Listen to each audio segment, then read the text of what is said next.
Alright, so today I have my bug drawing back, and I have the photograph here to look at. I'm going to check where I left off with my bug drawing. We probably haven't seen these in a week or so because we've been practicing our watercolor techniques.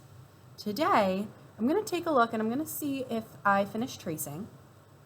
I want to make sure all of my lines are traced, and I'm thinking about using the thin Sharpie and the thick Sharpie to go over my lines.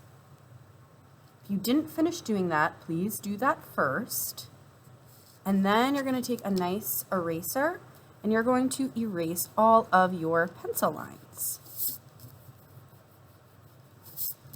And the reason I'm doing that is because I'm going to be adding watercolor on top. Sometimes the watercolor can get a bit funky with my pencil lines underneath. So I'm going to erase all of them completely.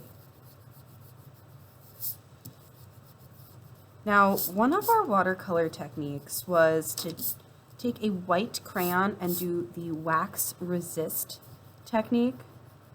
I want you to think about that for a second. That one was pretty exciting. And you're gonna think about the areas on your bug and insect that you might need to add white to. Right, so I'm looking at the brightest areas in my picture. Bugs are sometimes shiny, sometimes they look really shiny. So shininess, we see it best with a white highlight. So anywhere on my picture that I see white, I'm going to go ahead and add my white crayon to. So for me, there's some white here. Here, there's white on the patterning of the bug as well. So again, any little shiny areas, I'm going to go ahead and add that now. And it's okay if it's not perfect.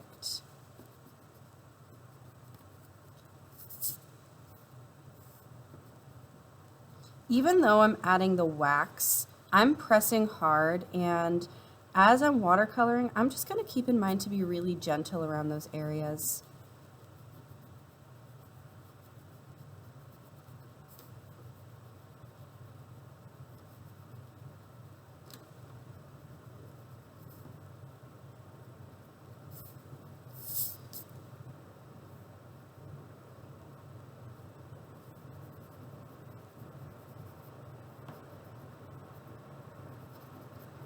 I'm even getting in these little lighter areas just a touch. And I'm really looking, you can see these teeny tiny white areas here. All those small details are really going to help it come to life. So I'm adding as many that I see. Okay, once that's ready, I am going to take out my watercolor and begin. So just please remember, when we use our watercolors, we're never scooping the paint out. We're simply wetting our little block of paint here. It's called watercolor cake, actually, which is kind of funny. And I'm making a little puddle in that color. And I'm also keeping in mind, I'm going to just begin with one color for now. All my red areas I'm going to do first. Because you might remember if we put two really wet colors close to each other, they might start to mix. So for me, I'm going to avoid that. I'm looking at the darkest areas on my ladybug. And I'm going to make sure I have a lot of paint in that area. Less water, more paint. And as it's getting lighter in some areas, I can go ahead and even just take some water and use my paint water to spread and lighten the color at the same time. You can already see the wax resist starting to work. I'm going slowly and carefully. Remember, this is on our fancy paper, so we want to make sure we're taking our time. Now, watercolor has a tendency to get messy and a little bit abstract, and that is just fine. I want you to really embrace your mistakes.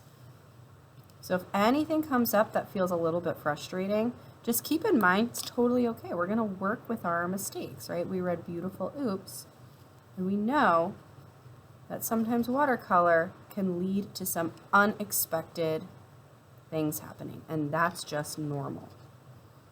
And as an artist, it's our job to get creative with how that happens.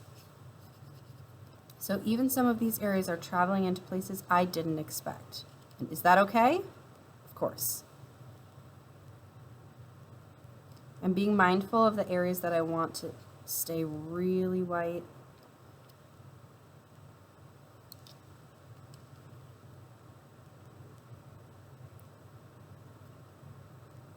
I just love how it looks as it's traveling, as my wet paint's traveling in the really wet areas right now. For me, I love how that looks, and I want to use it on my ladybug. So I'm going to roll with that. You don't have to do that. All right. So this area isn't getting as dark as I want it to. So what I'm going to do is I'm going to let it dry. And then probably next class, I'll go in and I'll add some darker color to that. So for now, I'm just going to leave it. Now I'm ready to go in with black. Remember, if I want to keep this really clean, I might skip this area and just move here, because I don't want my black to travel into the red right now. So I'm skipping any close by areas.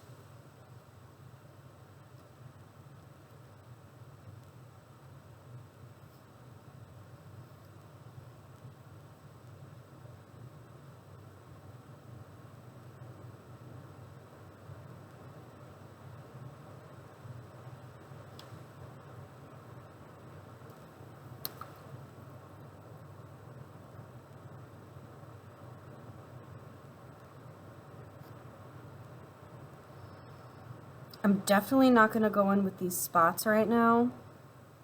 If I wanted to get a little bit more creative with it, maybe I could try, but that would mean I'm really ready to embrace my mistakes.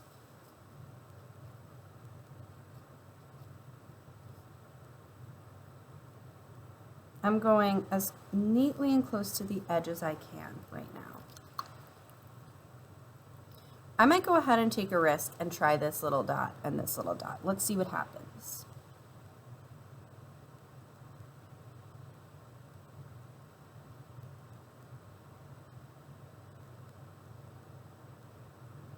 You can see my colors are starting to mix just a little bit here, but I went into it thinking, you know what? It's okay if it travels a little bit, right? I'm working in watercolor, and that's just the nature of watercolor.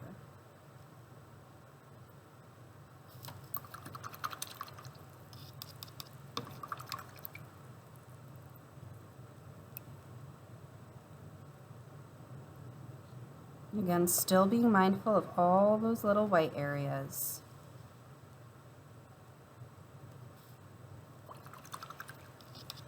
Okay, for now, I'm finished with my bug. I'm thinking in my mind what areas I need to go back in and add another layer on top next time. That's totally normal if you need to do that.